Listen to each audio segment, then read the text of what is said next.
В эфире телеканала «Якутия-24». Главные события уходящего дня. В студии работает Алексей Соколов. Здравствуйте. На реке Вилюй из села Верхневилюйск построят мост. Контракт на реализацию проекта подписан сегодня в Якутске. Местные кадры в промышленность. Как парню из села стать работником алмазодобывающей компании «Алроса».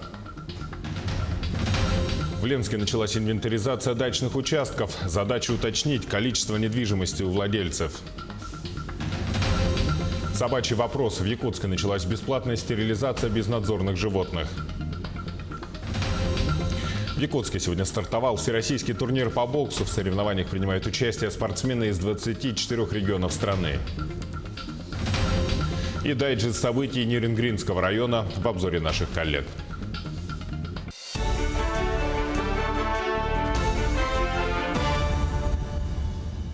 В Якутии появится еще один мостовой переход. Сегодня Упрдор-Вилюй подписала государственный контракт с компанией «Хотьковский автомост» на проектирование мостового перехода через реку Вилюй на 660-м километре федеральной автомобильной дороги Вилюй, что у села Верхневилюйск.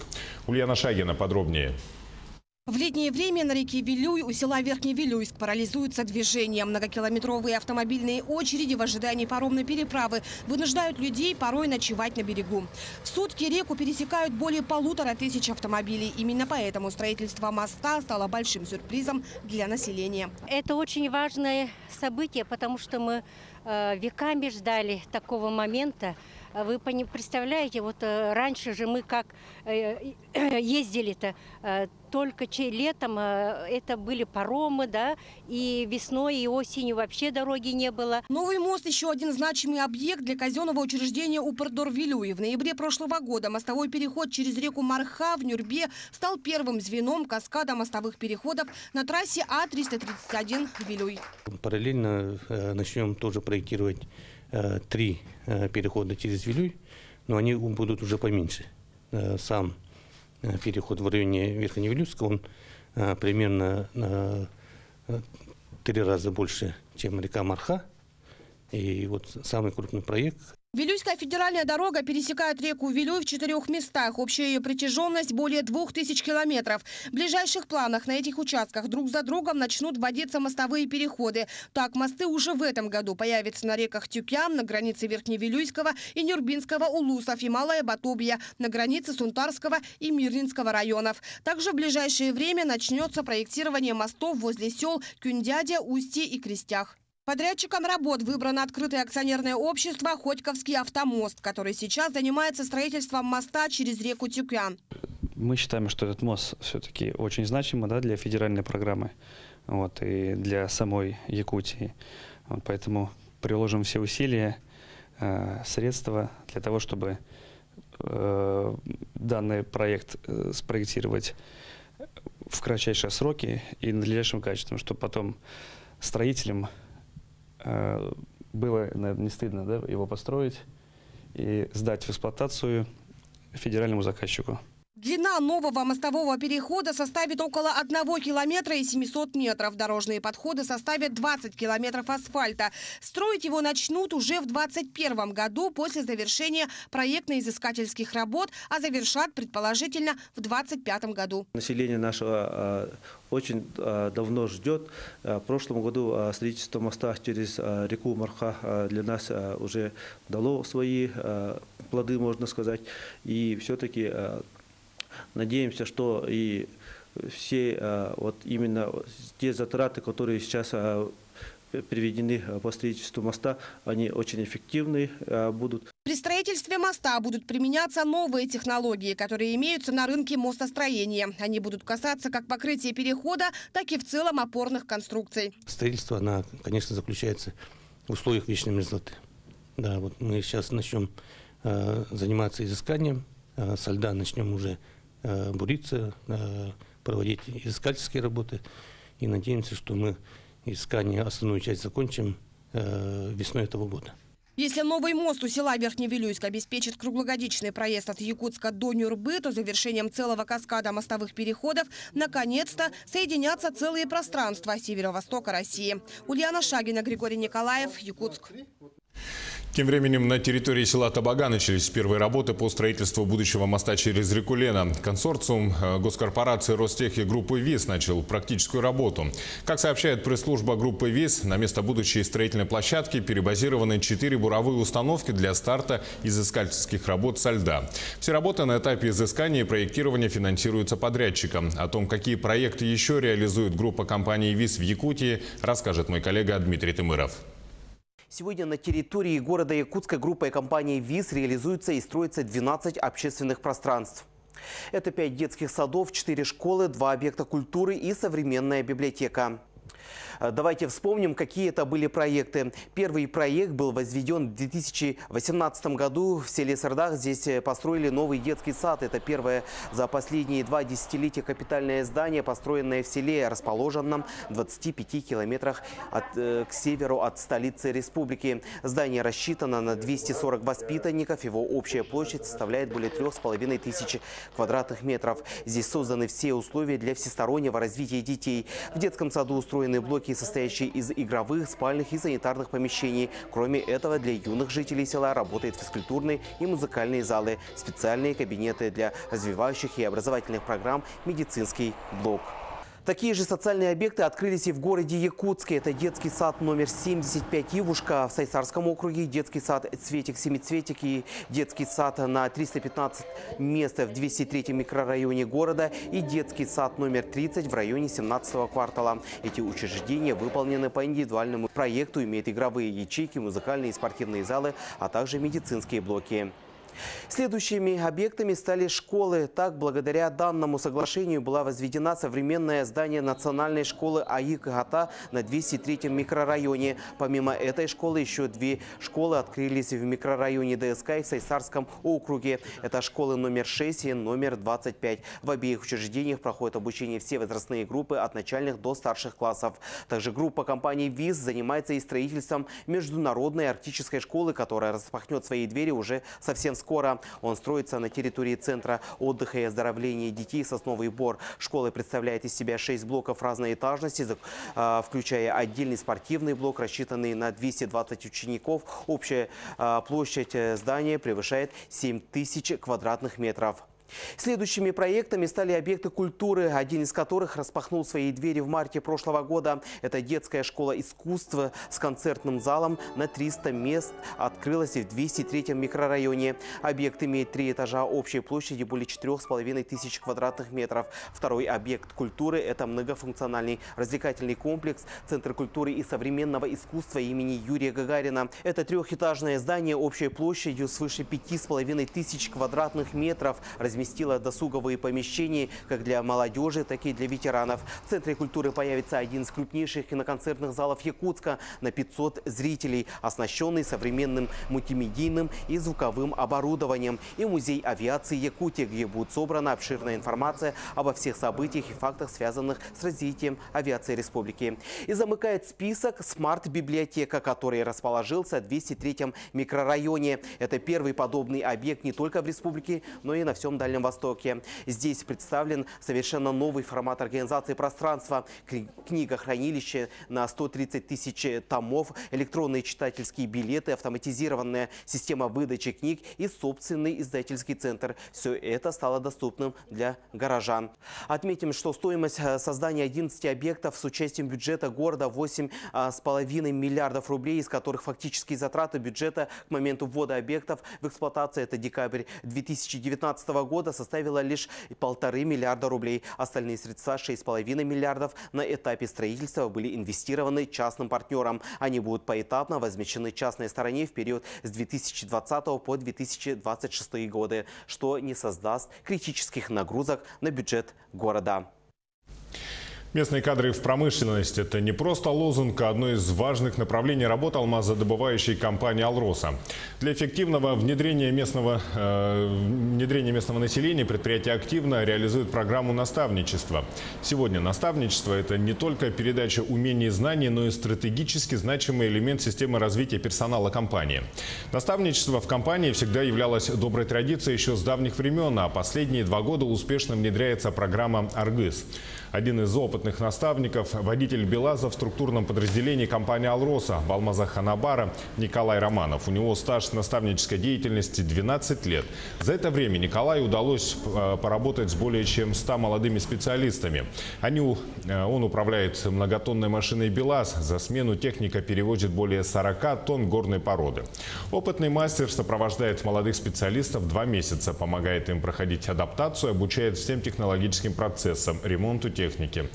Стоит отметить, что «Алроса» проводит целенаправленную работу по привлечению и трудоустройству местного населения, в том числе из сельской местности. В прошлом году в компании было трудоустроено 1392 человека. Компания «Алроса» поддерживает молодых специалистов. Только за прошлый год на работу принято более 300 молодых людей до 30 лет. Каждый сезон по 2 человека мне дают, которые приехали только с учебы. Я их таскаю и показываю, как все, машину, как ремонтировать, как подъехать, как загрузить, как разгружаться, как техника какой стороны, вот до мелочей. В год обучается где-то 10 человек. С завтрашнего дня во всех образовательных учреждениях Мирнинского района возобновляются занятия. Напомню, школьников на внеплановые каникулы отправили 7 февраля, затем карантин продлили до 20-го. Сейчас ситуация с заболеваемостью ОРВИ нормализовалась. Как отмечают специалисты районной больницы, на период с 7 по 18 февраля количество заболевших детей от 7 до 14 лет снизилось в 2 раза. Весенние каникулы сокращать или переносить из-за карантина не будут. Их продолжительность останется прежней. Что касается организации учебно-воспитательного процесса, то все было организовано в дистанционном режиме. Были даны рекомендации со стороны управления образования. Кроме этого, Министерство образования даже открыло бесплатный портал, где можно было консультации получить. Это были тесты, какие-то задания для выпускников в том числе. Очень много вопросов идет от родителей по каникулам. Для первых классов у нас должны были быть дополнительные каникулы в феврале. Это касается только учеников первых классов. Они совпали с карантином. Следовательно, еще одни дополнительные каникулы, конечно, их не будет. Что касается общих мартовских, как мы говорим, весенних каникул, они начнутся с 23 марта по 31 марта. В Ленской районной администрация проводит инвентаризацию дачных участков. Всего они занимают площадь свыше 726 гектаров. А вот какое количество и какие объекты недвижимости или строительства находятся на этих землях, сотрудники районной администрации и хотят уточнить. Многие собственники не вносили сведения о правообладании в единый госреестр недвижимости и до сих пор пользуются документами, выданными до 2001 года. Поэтому им необходимо зарегистрировать право собственности и внести сведения в ЕГРН, чтобы избежать судебных разбирательств. В настоящее время проводятся работы по инвентаризации земельных участков на территории дач Ленского района, в результате которой мы хотим получить информационную карту, содержащую сведения о границах земельных участков, о наличии или отсутствии правообладателей, а также информацию о том, есть ли на земельном участке объекты строительства, а также внесены ли сведения о таких земельных участках в единый государственный реестр недвижимости. Работу эту мы проводим по той причине, что не у всех граждан, правообладателях внесены сведения в единый государственный реестр недвижимости. В Москве проходит 31-й съезд Ассоциации крестьянских хозяйств и сельскохозяйственных кооперативов России. Ассоциация является единственной в стране федеральной структурой, представляющей интересы малых форм хозяйствования на селе. Ее главной целью является защита прав и интересов российского крестьянского и фермерского сообщества. На съезд приехала представительная якутская делегация. В прямой эфир из Москвы выходит наш корреспондент Максим Кардозу. Максим, приветствую. Расскажи, с какими инициативами выступили наши аграрии, на что могут рассчитывать якутские фермеры? Приветствую, Алексей. Действительно, съезд Ассоциации крестьянских, фермерских и сельхозкооперативов получился внушительный. 600 делегатов из 70 различных регионов приехали в Москву. И в течение вот этих 2 дней шла такая насыщенная работа. Фермеры, предприниматели предлагали свои инициативы, озвучивали проблемы, которые их больше всего волнуют. Например, они предлагают снизить ставки газа и водоснабжения, убрать акцизы на бензин. Также они предлагают увеличить кредитную линейку для того, чтобы бизнесмены смог активнее развиваться. И вообще инициатив было предложено огромное количество. Все они были собраны в единый документ и направлены в Государственную Думу. Кстати, депутатов здесь на съезде тоже немало, и они пообещали все инициативы внимательно рассмотреть, и вполне возможно, что в скором времени какие-то из них появятся в дополнениях к существующим законам. Самое главное для ассоциации – это чтобы фермер себя почувствовал равноценным жителем своей деревни, а самое главное, чтобы он почувствовал, что он такой же житель, чтобы завидовали городские. Вот я хотела сказать. Якутская делегация здесь на съезде действительно представительная. Это 42 человека. И отрадно, что в основном это молодые люди. А как говорят здесь на съезде, очень важно, чтобы аграрии были молодые и село развивалось. Вот мы пообщались с некоторыми предпринимателями, которые приехали из Якутии. И они говорят, что такой съезд, конечно же, для них очень большой опыт. Вообще вот работа съезда – это не только вот съезд сам, да, а получается общение, знакомство с фермерами других регионов, и обсуждение, и сравнение получается. И из этого получаешь очень много новых мыслей, новых идей, и как там развиваться, как там работают. И в последующем это в работе очень помогает. В Якутии зарегистрировано около 1500 фермеров. Вот такая есть у нас информация. И, конечно же, все они могут рассчитывать на различную помощь. Как федерального уровня, например, гранты, так и республиканского. Вот в нашей республике тоже есть большой бюджет, который направлен на развитие именно сельского предпринимательства. Давайте узнаем, на что же могут рассчитывать наши аграрии. Сегодня наши фермерские хозяйства показывают достаточно хорошие результаты по производству продукции сельского хозяйства. Если в целом по республике производится 26 миллиардов рублей валовой продукции сельского хозяйства, то из них более 7 миллиардов – это продукция, которая выращена нашими фермерами. И, конечно, этому способствует та политика, которая проводится нашим главой республики, нашим правительством, государственным собранием Илтумен по поддержке сельского хозяйства. На съезде не раз говорили о том, что сельское хозяйство в нашей стране развивается очень активно. Наверное, активнее, чем любая какая-то другая отрасль. Наверное, нужно сказать в этом спасибо санкциям. И здесь отрадно, что в эту гонку включается все больше предпринимателей, именно фермеров. Есть вот такой вот нюанс, есть такие цифры. В прошлый год стал рекордным по сбору зерновых, и больше 50% это заслуга именно частных фермеров. И будем надеяться, что действительно в село люди потянутся, а не будут уезжать из него. Алексей? Спасибо, Максим. Напомню, что на прямой связи из Москвы, где проходит 31-й съезд Ассоциации крестьянских хозяйств России, был наш корреспондент Максим Кардозу. Ну а сейчас небольшой блок рекламы. И смотрите далее на телеканале «Якутия-24». Собачий вопрос. В Якутске началась бесплатная стерилизация безнадзорных животных. В Якутске сегодня стартовал всероссийский турнир по боксу. В соревнованиях принимают участие спортсмены из 24 регионов страны. И дайджест событий Нюрнбергского района в обзоре наших коллег. В эфире «Якутия-24» мы продолжаем наш выпуск. В Покровске в микрорайоне Колбастах мужчина в состоянии алкогольного опьянения нанес ножевые ранения женщине. Как сообщили в МВД Якутии, цитата, «Инцидент произошел на почве совместного распития алкоголя. Мужчина оказал неповиновение сотрудникам полиции, но в результате слаженных оперативных действий был задержан. Пострадавшая госпитализирована, полиция проводит процессуальную проверку». Администрация Ленска не приняла достаточные меры по организации отлова и передержки безнадзорных животных, что в том числе привело к большому скоплению бродячих собак на территории города. Данные нарушения установлены прокуратурой Ленского района. Коммерческую организацию по отлову безнадзорных животных, с которой заключен контракт на сумму 1 миллион 200 тысяч рублей, не контролировал муниципалитет. А сама организация не исполняла взятые на себя обязательства. Неосвоенными остались 800 тысяч рублей. Что касается приюта, то окончание его строительства запланировано на конец августа этого года.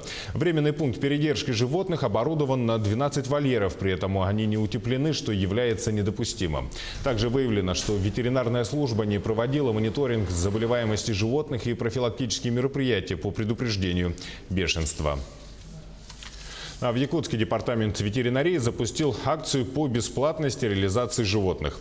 Она проходит в государственной лечебнице столицы. Акция проводится для реализации положений нового закона об ответственном обращении с животными. Подробности в материале нашего корреспондента Юрия Осипова. Двухгодовалая собака Анита стала одной из первых пациенток, принятых ветеринарами в рамках акции по стерилизации. Ее хозяйка Елена с 2006 года подбирает бездомных животных. Сегодня у нее на попечении 12 собак и 7 кошек. Она старается приютить каждое животное, оказавшееся на улице. Эту собачку я подобрала 21 января на Крестьянском округе в этом году. На холоде мерзла. Короткошерстная маленькая собачка. Естественно, мне сердце ёкнуло, и я его забрала к себе домой. И вот в Цесарском округе узнала об этой акции, очень обрадовалась и привезла сюда на стерилизацию. В рамках акции в лечебнице бесплатно стерилизуют животных, хозяева которых относятся к незащищенным слоям населения. Акцию решили начать с лечебницы в Цесарском округе, потому что здесь очень большое скопление собак. И мы призываем всех неравнодушных граждан присоединиться к участию в данной акции. Например, сегодня работники департамента ветеринарии именно на свои собственные денежные средства приобрели медикаменты и расходные материалы для стерилизации животных. И данная акция, она будет проводиться в отношении нашего незащищенного слоя населения. Операция по стерилизации стоит от 1,5 до 3,5 тысяч рублей, в зависимости от применяемых медикаментов и их количества, а также от использованных расходных материалов. Сама операция занимает порядка 1,5 часов. Важно, чтобы животное было полностью здорово. Предварительно, конечно, мы проводим полный клинический осмотр, то есть термометрия, то есть осматриваем животное, чтобы полный здоровый был. И после этого только рекомендуем стерилизовать. Наркоз дается по весу, обязательно все с учетом веса. Городская ветеринарная лечебница – это лишь первый этап акции. По словам организаторов, он продлится до конца второго квартала этого года. В перспективе планируется охватить все ветеринарные клиники Якутска, а затем всю республику. Юрий Осипов, Григорий Николаев, Семен Семенов, Якутск. В Якутске стартовали всероссийские соревнования по боксу памяти кандидата мастера спорта Советского Союза и президента Федерации бокса Якутии Александра Ивановича Федотова. На соревнованиях принимает участие около 90 спортсменов из 24 регионов страны. Боксеры в возрастной группе от 18 до 45 лет будут выступать в 9 весовых категориях. По итогам 4 соревновательных дней победителям будет присвоена категория мастера спорта России. Соревнования будут проходить с 19 по 22 февраля. Награждение и закрытие пройдут в эту субботу. В рамках акции «Добрый февраль» наш телеканал оказывает информационную поддержку многодетной матери Евгении Винокуровой. Напомню, молодая женщина много лет не может оформить в собственность земельный участок. Якутянка в одиночку воспитывает 5 детей. После выхода в эфир сюжета о ее трудной жизненной ситуации в адрес нашего телеканала поступило много предложений с пожеланием помочь Евгении. Мы следим за судьбой нашей героини. О том, какие изменения произошли в ее жизни, смотрите в материале Агафьи Гоголевой. Нашу съемочную команду Евгения встречает с улыбкой на лице. Пару часов назад к ней приезжала Сардана Гурьева, уполномоченный по правам человека, которая обещала взять ситуацию под свой личный контроль. Я бы хотела отметить, что семья Винокуровых трудолюбивая семья. Они работают, стараются. Поэтому, конечно, своевременно оказанная поддержка даст большой толчок для дальнейшего развития многодетной семьи. В мэрии многодетную маму заверили, что сейчас прорабатываются варианты оформления ее участка в собственность. После выпуска передачи в прошлый раз мне позвонили непосредственно из департамента земельных отношений по решению моего вопроса о оформлении земельного участка. Игнатий Пионерович. Так, он пригласил меня на личную беседу и предложил 2 варианта решения. Первое – оформить участок как многодетная семья, и второй – как члену СОТа. Этот вопрос еще решается. Они должны сделать проект межевания территории. На основании этого будет уже решаться, как пойдет дальше дела. Так, и во-вторых, потом мне министр промышленности Максим Терещенко обещал после оформления земельного участка помочь с газификацией. После нашей программы неравнодушные якутяне оказали финансовую и материальную помощь. Семье привезли дрова, лед, продукты, постельное белье, одежду. Кроме этого, социальные службы города оказали содействие в оформлении ежемесячного детского пособия и соцконтракта на единовременную материальную помощь на приобретение дров и детской одежды. Я очень рада, что вот мою откликнулись. Очень благодарна всем. Спасибо. И телевидению тоже. Теплые слова якутян придали Евгении силы. У нее появились планы на будущее – расширить свое подсобное хозяйство. Пожелаем ей удачи. Агафья Гоголева, Георгий Григорьев, Якутск. Далее эфир нашего телеканала продолжит дайджест событий Нерюнгринского района. Я передаю слово моим коллегам.